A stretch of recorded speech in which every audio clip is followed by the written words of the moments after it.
Guys, we are starting off with the class. सबसे पहली चीज़ है we are going to be dealing with measurements questions. मैंने पिछली दफ़ा जो मैंने आप लोगों को करवाया था, पहले मैं आप लोगों को थोड़ा सा एक रिव्यू देना चाह रहा था कि क्या क्या चीज़ें हमने कर ली थी। हमने 7 बेस एसआई यूनिट्स किए थे। ये बेस यूनिट आपके दिमाग में हमेशा होने चाहिए। उसके बाद हम लोग गए थे डिराइव्ड क्वांटिटीज़ पे। Derived quantity is a combination of the base unit. After that we also covered, हमारे पास जब ये हो गया था तो फिर हमने यूजेस ऑफ यूनिट्स की बात की थी। वी सेड कि हम लोग होमोजेनिटी वगैरह टेस्ट कर सकते हैं। होमोजेनिटी का मतलब होता है कि अगर जैसे ये इक्वेशन है तो ये सारे जितने भी एक टर्म ये रहा, एक टर्म ये रहा, एक टर्म ये रहा, इन सारे टर्म्स के यूनिट सेम होने चाहिए, तभी हमारे पास होमोजेनिटी प्रूव हो जाएगी। अगर होमोजीनियस है इक्वेशन तो इसका मतलब है कि वो नेक्स्ट फेज पे जा सकती है, वेयर उसको एक्सपेरिमेंटली वेरीफाई आपको करना होता है। अगर होमोजेनिटी का ही टेस्ट फेल हो जाए तो उसके बाद you have no choice but to discard that equation. ये हमने कर लिया था। उसके बाद मैंने कुछ आपको क्वेश्चंस कराए थे एंड फिर that was pretty much it. अब इसके बाद हम लोग जा रहे हैं मेजरमेंट्स के ऊपर। अब मेजरमेंट के बारे में जरा इधर देख लो। सबसे पहली चीज है, एक वर्ड आता है reading. Reading is a single determination of the value of an unknown quantity. Reading एक सिंपल सी एक वैल्यू होती है, ठीक है। जैसे मल्टीपल रीडिंग्स आप ले रहे होते हो तो रीडिंग वो होती है। Measurement is the final result of the analysis of the series of readings. Measurement का मैं आपको एक एग्जांपल दे सकता हूं कि भाई आप लेंथ मेजर कर रहे हो। अगर किसी दो पॉइंट्स के बीच में कर रहे हो लेंथ मेजर, तो आपको एक पता होगा एक जगह पे किया फिर दूसरी जगह पे किया, दोनों का माइनस किया, तो वो आपके पास मेजरमेंट आ रही होगी। Do you understand this thing? So that is basically means measurement. अच्छा, उसके बाद जो है एक चीज और बड़ी इंपॉर्टेंट है, measurement is only accurate up to a certain degree. ये बात आपको दिमाग में रखनी है कि हमारे पास एक अनसर्टेनिटी का भी कॉन्सेप्ट होता है कि अगर आपके पास कोई वैल्यू आपने मेजर की है तो उसमें भी हमारे पास ये होता है कि वो हो सकता है कि वो वैल्यू थोड़ी सी बड़ी हो, थोड़ी सी छोटी भी हो सकती है। इसको हम लोग कहते हैं uncertainty. Do you understand this thing? अच्छा, सबसे पहली जो चीज है आपके पास, ये जो एक्यूरेसी है it is dependent on the instrument used. इसका क्या मतलब है कि अगर फर्स्ट करो मैं एक छोटी सी लेंथ मेजर कर रहा हूं, एक छोटी सी लेंथ, मेरे पास 3 इंस्ट्रूमेंट्स अवेलेबल हैं। एक मेरे पास है माइक्रोमीटर स्क्रू गेज, एक मेरे पास मीटर रूल अवेलेबल है और एक मेरे पास जो है वर्नियर कैलिपर्स है। जाहिर सी बात है मीटर रूल जो होगा उसकी एक्यूरेसी कम होगी। आपकी जो सबसे ज्यादा जो आपकी जो प्रिसीशन आ रही होगी वो आपकी माइक्रोमीटर स्क्रू गेज से आ रही होगी। Is that clear? Do you understand this thing? ये हमारे पास है। अब जरा इधर देखो, जैसे फॉर एग्जाम्पल मेरे पास एक एग्जाम्पल गिवन है। For example length of a metal rod is measured using a metre rule से 34.7 सेंटीमीटर आपने मेजर किया। अब ये जो 0.7 आ रहा है, क्या आर यू इवन श्योर कि ये 0.7 पर ही है? हो सकता है थोड़ा सा ऊपर हो सकता है थोड़ा सा नीचे हो। तो हम कहते हैं it means that this length is only accurate up to 0.1 centimetre. Is that clear? ये बात समझ में आ गई? ठीक है, ये बात समझ में आ गई। आप पहले बेटे मेरी बात सुनो, आपने क्या किया, एक आपके पास रॉड पड़ी हुई है, आपने जाके उसकी लेंथ मेजर की। आपने देखा कि यार आपकी जो रीडिंग आ रही है वो आ रही है तकरीबन 34.7। आपने मेजरमेंट ले ली 34.7, but are you even sure कि ये जो लास्ट जो आपने 0.7 लिखा है ये वाकई में 0.7 है, उस मार्क से थोड़ा सा राइट पे है या लेफ्ट पर है? It is very difficult to जज दैट। दैट इज वाई हम कहते हैं कि भाई it is only accurate up to 0.1 centimetre. Is that clear? ये बात समझ में आ गई? अच्छा, इसी चीज को हम लोग, जैसे मैंने रीडिंग ली 34.7, इसको आप इस तरीके से भी प्रेजेंट कर सकते हो कि भाई 34.7 प्लस माइनस 0.1, यानी मैं कह सकता हूं कि मेरे पास जो इसमें मैक्सिमम रीडिंग आ सकती है वो 34.8 भी थी, या आपके पास ये आ सकती है 34.6 भी हो सकती है सेंटीमीटर, लेकिन आपको लगता है कि इसकी मिडिल वाली जो वैल्यू होगी वो ज़्यादा अप्रोप्रिएट है, तो ये वाली वैल्यू जो आपको लगता है कि होनी चाहिए, लेकिन ये प्लस माइनस 0.1 ऊपर नीचे भी हो सकती है, इस चीज़ को हम लोग कहते हैं absolute uncertainty. Is that clear? मतलब जो टेक्निकल करेक्ट वे है of presenting a result is using this way. मतलब आपने पहले वैल्यू जो आपने मेजर की वो ये आ रही है, लेकिन हो सकता है कि ये प्लस माइनस ऊपर नीचे भी हो सकती है। This is known as the absolute uncertainty. Do you understand this thing? थोड़ा थोड़ा समझ में तो आ रहा है ना? मैथ्स बहुत इंपॉर्टेंट है। ये चैप्टर वाहिद है जो पहला क्वेश्चन अगर आप अटेम्प्ट करोगे पेपर 2 का तो ये इसी से डील कर रहा होगा मोस्ट लाइकली। आपके नंबर फ्री के मिल जाएंगे इस चैप्टर के अंदर अगर आपने अच्छे से कर लिया। Is that clear? अच्छा खैर, हमने भाई जैसे आज आप एक एक्सपेरिमेंट कर रहे थे, सपोज करो कि हमारे पास जो पेंडुलम था वो यहाँ पे गया था और फिर ये यहाँ तक मूव कर रहा था, ठीक है, मूव कांस्टेंट मोशन में था। अगर मैं आपको बोलता हूँ कि यार ये एंगल मेजर करो, सही है, लेट्स सपोज आपको नजर आता है कि ये एंगल जो है तकरीबन 30 डिग्रीज है, सही है। अब इधर जरा सुन लो, इधर इंस्ट्रूमेंट की अनसर्टेनिटी मैटर नहीं करती है, आपकी अपनी अनसर्टेनिटी मैटर करती है। आपको इतनी डिफिकल्टी होगी कि आप इसके साथ जाके लिख दोगे कि मोस्ट लाइकली जो ये होगा ये हमारे पास 4 डिग्रीज ऊपर नीचे भी हो सकता है या 5 डिग्रीज ऊपर नीचे भी हो सकता है। अगर इसकी मूवमेंट ऐसी थी कि आप देख ही नहीं पा रहे हो सही से, तो आप इसमें 5 डिग्रीज प्लस माइनस भी लिख सकते हो कि ये आपको लग रहा था कि भाई ये हो सकता है 35 हो या हो सकता है कि 31 हो या इसी रेंज के अंदर रह रहा हो। Do you understand this thing? तो इसका मतलब है कि आपका अपना भी इसमें इन्फ्लुएंस होता है। Is that clear? ये बार बार हो रहा है तो ये खैर अभी फिक्स हो जाएगा थोड़ी देर में। ये बात यहां पर मैंने लिखा है सिस्टमैटिक एरर्स, ठीक है। अब ये जो सिस्टमैटिक एरर्स होते हैं इसका मतलब है कि सिस्टम में ही कोई फ्लॉ है। अब जरा इधर देखो, जैसे फॉर एग्जाम्पल मैंने लिखा है कि due to the instrument itself. अब जैसे फॉर एग्जाम्पल आपके जो इंस्ट्रूमेंट है, अगर आपने ओ लेवल्स किया हो तो आपने सुना होगा, कभी तो सुना होगा आपने जीरो एरर्स के बारे में।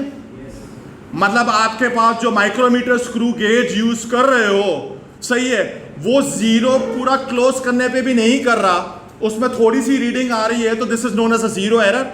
ये जीरो एरर का मतलब होता है, इसको हम लोग कहते हैं systematic error. Is that clear? Do you understand this thing? Falls in the surrounding condition, पंखा चल रहा है, that is a systematic error. Similarly, और a mistake made by the observer, मतलब उसने ब्लंडर कर दिया, उसने इक्वेशन ही गलत यूज कर रहा है, so obviously that is known as systematic errors. Parallax error जो है वो हमारे पास रैंडम एरर्स में आता है। Is that clear? अब जरा इधर देखो, सोर्सेज ऑफ सिस्टमैटिक एरर्स। एक तो जीरो एरर का हमने डिस्कशन कर लिया, दूसरा हमारे पास है पर्सनल एरर ऑफ ऑब्जर्वर। अब ये जो है एक एरर है, इसका आप कुछ भी नहीं कर सकते हो, जिसको हम लोग कहते हैं रिएक्शन टाइम। रिएक्शन टाइम एक नॉर्मल आदमी का फिक्स्ड होता है, हर आदमी का डिफरेंट होता है। Is that clear? Now this is also known as a systematic error. Is that clear? Error due to instruments, error due to wrong assumptions. जैसे फॉर एग्जाम्पल मैंने कहा, मेरी बात सुनो, आपने एक काम किया कि भाई इधर देख लो, रॉन्ग असम्पशंस का भी सुन लो, दिस इज वेरी इंपॉर्टेंट, कि भाई ये मेरे पास अर्थ है, ठीक है, लेट दिस बी अर्थ। अर्थ के सरफेस पे हम लोग जी की वैल्यू ले लेते हैं, इधर मैंने ली है 9.81 मीटर पर सेकेंड स्क्वायर। एक्चुअली मैं इसको थोड़ा सा पतले पेन से लिखते हैं, ये आ रही है, आपने इधर ली 9.81 मीटर पर सेकेंड स्क्वायर, ये ले ली। अब उसके बाद आपके पास आपने एक ब्लंडर कर दिया इधर कि मेरे पास एक सैटेलाइट है, let this be a satellite, ठीक है, ये हमारे पास एक जियो स्टेशनरी सैटेलाइट है जो कि अर्थ को ऑर्बिट कर रहा है। आप जाकर उधर भी जाके इस value of acceleration due to gravity को 9.81 मीटर पर सेकेंड स्क्वायर ले रहे हो, this is a blunder. The reason is that कि हमारे पास जैसे जैसे आप अर्थ से दूर जाते जाते हो इस g की वैल्यू कम होती जाती है। Do you understand this thing? In fact literally अगर आप पहाड़ पे भी चढ़ के जाके खड़े हो जाओगे, K2 के पहाड़ पे जाके आप खड़े हुए हो, तो उधर भी हमारे पास ये g की वैल्यू कम होगी। So obviously this is a wrong assumption. समझ गए? Do you understand this idea? सही है। अब इसका कहने का मतलब क्या है? इसका एक और तरीका भी है समझाने का कि सिस्टमैटिक एरर्स किस तरीके से हो सकते हैं। जरा मेरी बात सुनो। मेरे पास एक टारगेट बना हुआ है, इधर बना लेते हैं इसको। टारगेट प्रैक्टिस हम लोग करते हैं ना। एक इसको भी मैं इधर कॉपी कर रहा हूं, कॉपी किया, एक और इधर पेस्ट कर रहा हूं।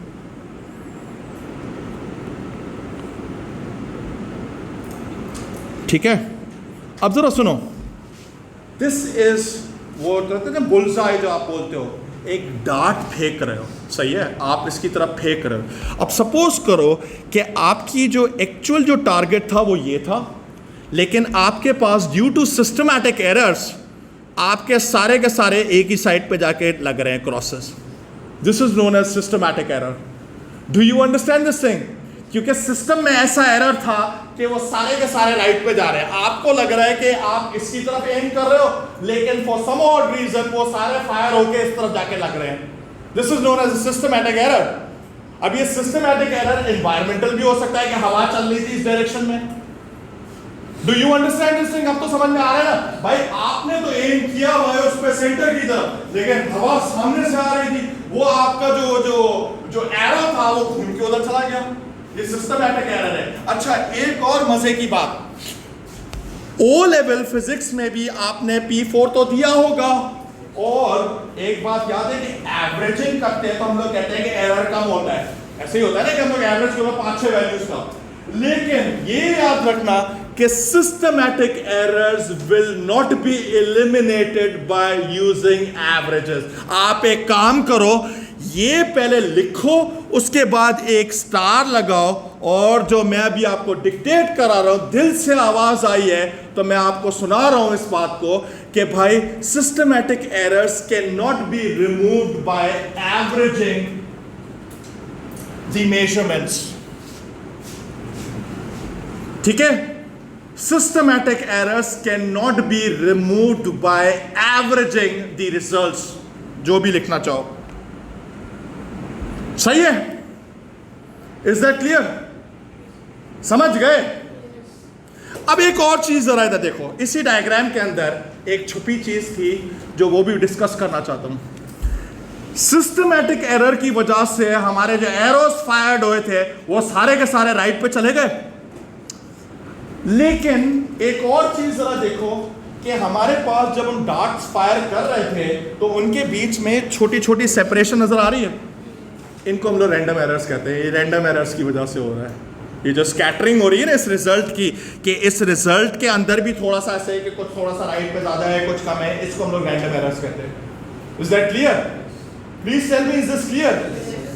हाँ, रैंडम एरर्स जो ऐसे एरर्स होते हैं जिन पे आप एवरेज लेकर आप इसको करेक्ट कर सकते हो या मिटिगेट कर सकते हो। पूरा एलिमिनेट नहीं कर सकते हो, लेकिन कुछ हद तक आप इसको कम कर सकते हो। सिस्टमैटिक एरर में आप ऐसा कुछ नहीं कर सकते हो। सिस्टमैटिक एरर में आपको फिक्स ढूंढना पड़ता है। या तो आप इंस्ट्रूमेंट ही चेंज कर दो अगर जीरो एरर है, सही है। हवा आ रही है तो बेटे आप एक काम करो कि उसको बुलसाई को सामने रख के कर लो ताकि हवा की डायरेक्शन से चेंज नहीं आए। Is that clear? और अगर रिएक्शन टाइम का एरर है तो बेटा बंदे को ही हटा के फेंक दो, दूसरा बंदा ले लो। ठीक है? Is that clear? ये बात समझ में आ गई क्या? पहले ये कर लो, पहले कॉपी तो कर लो यार, ये आपके पास हो सकता है। इसके बाद की कहानी जरा सुनो इधर। फिर आता है random errors, uncertainties in a measurement made by the observer. जैसे पैरेलैक्स एरर। पैरेलैक्स एरर तो आज भी हो रहा था, क्योंकि आज भी मैंने देखा था कि जब आप लोग मेजरमेंट्स ले रहे थे या इवन उस पेंडुलम को भी ऑब्जर्व कर रहे थे, डेट सामने से तो नहीं देख रहे थे, आप थोड़ा सा इधर से होके देख रहे थे. Now what exactly is a parallax error? I tell you this. जो बंदा बी से इसको ऑब्जर्व कर रहा होगा, उसकी नजर में जो रीडिंग आ रही होगी, ये वाली रीडिंग कितनी होगी? ये वाली बताओ. ट्रू रीडिंग हमारे पास आ रही होगी 1.4. श्योर 1.4 आई थिंक ये सेंटीमीटर होगा. सही है, यहां तक पहुंच गए. अब एक जो सी से देख रहा होगा, उसकी रीडिंग ये आ रही होगी. ये कितनी आ रही है? जो हमारे पास सी वाला जो रीड कर रहा होगा, वो रीड कर रहा होगा इसको 1.5 सेंटीमीटर, और जो ए से इसको रीड कर रहा होगा, उसको कितना आ रहा होगा? 1.3 सेंटीमीटर. तो बेसिकली ये दोनों इसमें इनमें पैरेलैक्स एरर आ रहा है. Is that clear? इवन आपको अगर इसको रिमूव करना है तो मेक श्योर आपकी जो आंखें होनी चाहिए, डायरेक्ट लाइन ऑफ साइट जो जानी चाहिए, वो परपेंडिकुलर होनी चाहिए रीडिंग के. Is that clear? समझ गए? ये आपके पास एक हो गया. अब इसके बाद हमारे पास चलते हैं. एक तो पैरेलैक्स एरर हो गया, बस ये हमारे पास है. Is that clear? जी बेटे, कि एलिमिनेट हो सकता है. मेरी बात जरा सुनो. Random errors can not be fully eliminated. Mitigate आप कर सकते हो. समझ गए?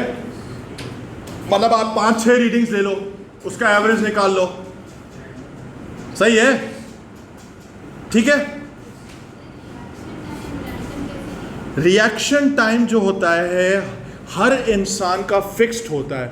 हाँ, ये मैं आपको बताता हूं, हर इंसान का लिटरली प्री प्रोग्राम्ड होता है रिएक्शन टाइम. हाँ, ये अलग बात है कि आप अपने रिएक्शन टाइम को मॉडिफाई कर सकते हो. जैसे for instance a person is intoxicated, उस टाइम पे तो रिएक्शन टाइम हवा में चला जाएगा, लेकिन एक नॉर्मल आदमी का रिएक्शन टाइम हमेशा फिक्स्ड होता है हर इंसान का. That is a systematic error. ठीक है, ये आप लोग दिमाग में रखना. क्या बायो वाले हो तो बायो के टीचर से पूछ लेना. Is that clear? सही है.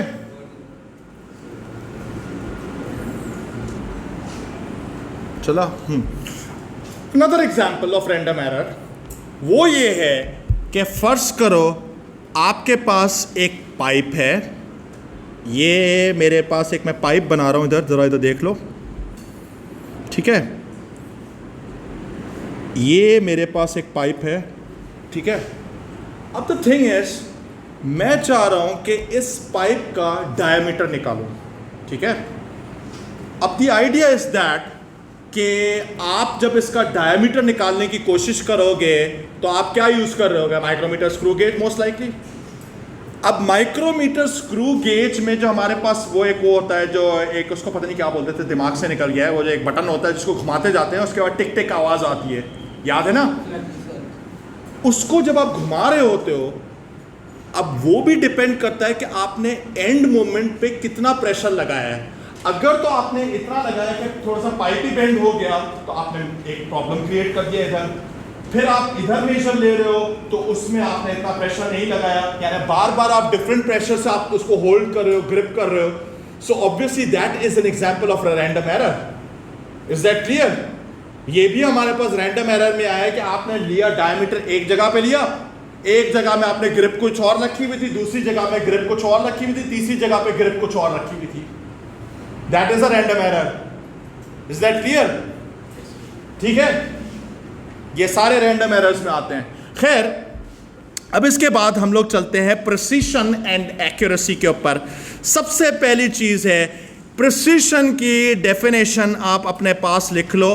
Precision means how close the readings are to each other. अभी हम लोग इस पर पूरा तबसरा करेंगे.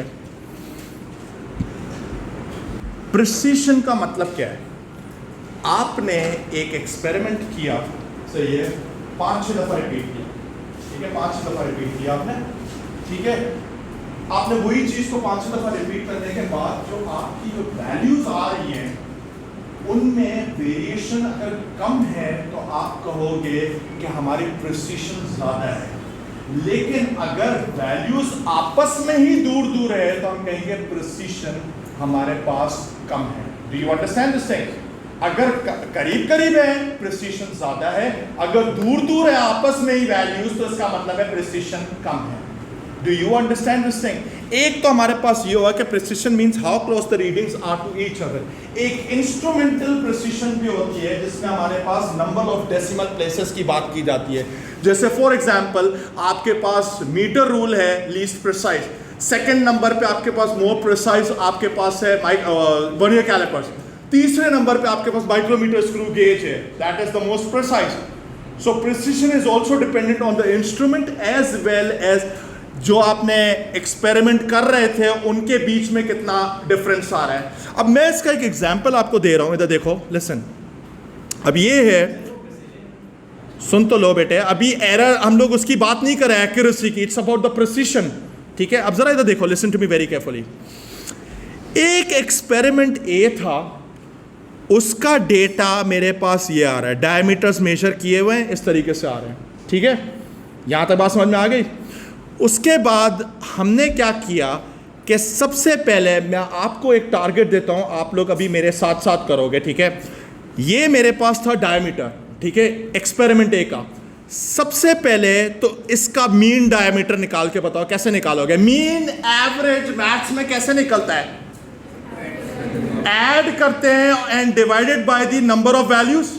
यानी आप एक काम करोगे, इसको इसको इसको इसको इसको ऐड अप करो और डिवाइडेड बाय 1 2 3 4 5 से डिवाइड करो। Do it right now. Hamza said कि इसका जो डायमीटर आ रहा है वो आ रहा है 0.40, ठीक है। ये एवरेज या मीन डायमीटर, मैं इसको लिख रहा हूं मीन ये आ रहा है। अब उसके बाद जरा सुनो, अब पता है क्या करना है आपको। अब ये डेविएशन कैसे निकलती है जरा इधर देखो, listen to me very carefully. एक एक स्टेप इधर मैटर करता है, शट अप एंड लिसन।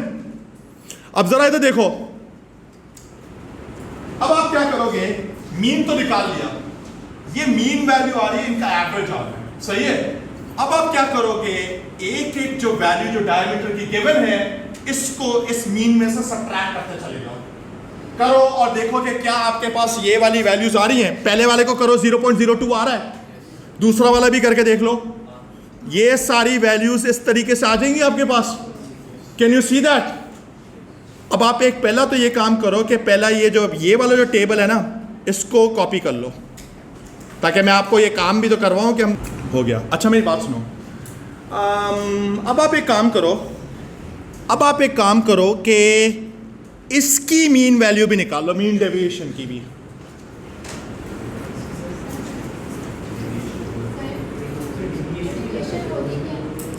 कितना जो एवरेज वैल्यू से कितना आगे पीछे जा रही है, बता रहा हूं ना मैं क्यों निकालना है, अभी तो वही तो करवाने का बता रहा हूं आपको। कितनी? 0. ये आ रही है मीन वैल्यू, आ रही है मीन डेविएशन आ रही है 0.024, ठीक है। यहां तक पहुंच गए। अब आप एक काम करो, repeat the same steps for the right hand side.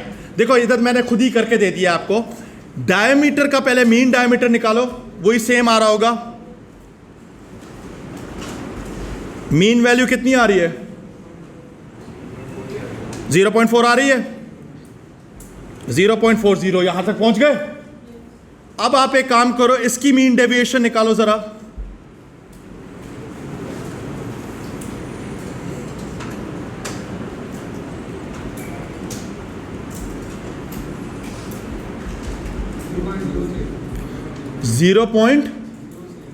.03, oh my God, 0.3, right. अब मुझे एक बात बताओ, हमारे पास एक मीन वैल्यू से किसमें ज्यादा डेविएशन आ रही है? मेरे पास मैथमेटिकली ये नंबर बड़ा है या ये नंबर बड़ा है? कौन सा बड़ा है? 0.03। ये वाला बड़ा है। अगर ये वाला बड़ा नंबर है तो इसका मतलब है कि हमारे पास मोर प्रिसाइज रिजल्ट किसका हुआ? इसका हुआ। Do you understand this thing? कि जितनी मेरे पास मीन डेविएशन छोटी होगी उतनी ज्यादा प्रिसीशन होगी। Do you understand this thing? अब आप एक दफा मेरे प्यारे बच्चे दोबारा इस स्टेटमेंट को एक दफा पढ़ो। Precision means how close the readings are to each other, the deviation is showing you that. Is that clear? आप समझ में आया बेटे? सही है। इनका नाम क्या था? सकीना। समझ में आ गया अब आपको? सही है ना? कौन सा? पहली वाली?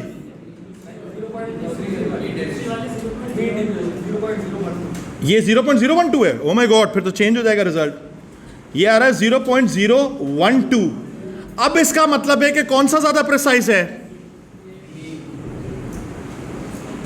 एक मिनट, अब जरा इधर देखो। Now the mean deviation has actually changed since अब मेरे पास छोटी वैल्यू किस में आ रही है? बी में आ रही है, तो इसका मतलब है कि बी मोर प्रिसाइज है। सही है? Is that clear? अब एक बात याद रखना, छोटी छोटी errors can give you different results, so please stop doing that. अब एक बात याद रखना, कैलकुलेशंस मैं नहीं करूंगा, ना मैं कैलकुलेटर रखता हूं इधर। ये सारे काम आप लोगों को खुद को करने होंगे। विदाउट कैलकुलेटर आप क्लास में बैठ भी नहीं सकते हो, because physics is a subject that requires calculator at all times. Is that clear? समझ आ गया? अब आप एक काम करो, इसी सवाल के ऊपर मैंने जो है ना इसके स्टेप्स भी लिख दिए हैं, may be applicable for all cases. लिख लो ये स्टेप्स को। इसी चीज को मैं उस टारगेट प्रैक्टिस वाले से समझाऊं? जरा इधर देखो, लिसन लिसन लिसन लिसन। कहाँ गया वो? ये रहा ना। जरा इधर देखो, नजर डालो, ठीक है? अब सपोज करो कि मेरे पास ये सारे मैंने मिटा दिए, ठीक है? अब मेरी बात ज़रा सुनना, लिसन। मैं ब्लू कलर के क्रॉसेस रिप्रेजेंट के मेरे पास एक ब्लू एरोस थे, मैंने फायर किए एक डिफरेंट इंस्ट्रूमेंट से। अब ज़रा इधर देखो, ब्लू वाले मैंने फायर किए तो वो वाले मेरे पास इस तरीके से आ रहे हैं, एक दूसरे के बहुत करीब है। ये एक सेट ऑफ रिजल्ट था मेरे पास, दूसरे का मेरे पास इस तरीके से आ रहे हैं। अब मुझे एक बात बताओ, इन दोनों सेट में से प्रिसाइज कौन सा है? ब्लू वाला ज्यादा प्रिसाइज है। एक मेरा एक और सवाल है, अब जरा सुनो। अब एक और वर्ड आता है एक्यूरेसी। एक्यूरेसी का मतलब होता है कि टारगेट तो ये था, एक्यूरेसी का मतलब होता है कि ये वाली जितनी भी मेरे पास जो वैल्यूज आ रही है, ये इससे कितने दूर है। Do you understand this thing? इन दोनों की जो एक्यूरेसी है वो तेल लेने चली गई है। ये रिजल्ट्स हमारे पास बिल्कुल भी एक्यूरेट नहीं है, लेकिन एटलीस्ट ब्लू वाला प्रिसाइज जरूर है। Is that clear? अब जरा इधर देखो, एक और रिजल्ट भी देख लो। एक और कलर के भी एरोज हम लोग बना लेते हैं। अब सपोज करो कि मेरे पास ये वाले एरोज आ रहे हैं। Can you see that? अब इसकी प्रिसीशन बहुत कम है क्योंकि आपस में ये दूर दूर ज्यादा है, लेकिन एक्यूरेट है क्योंकि टारगेट वैल्यू के बहुत करीब है। Do you understand this thing? सही है? अब समझ में आ गया? ये रिकॉर्ड हो चुका है, आप घर पे जाके भी 5-6 दफा इसको सुन लेना, ठीक है? और लाइक सब्सक्राइब जरूर कर लेना, ठीक है?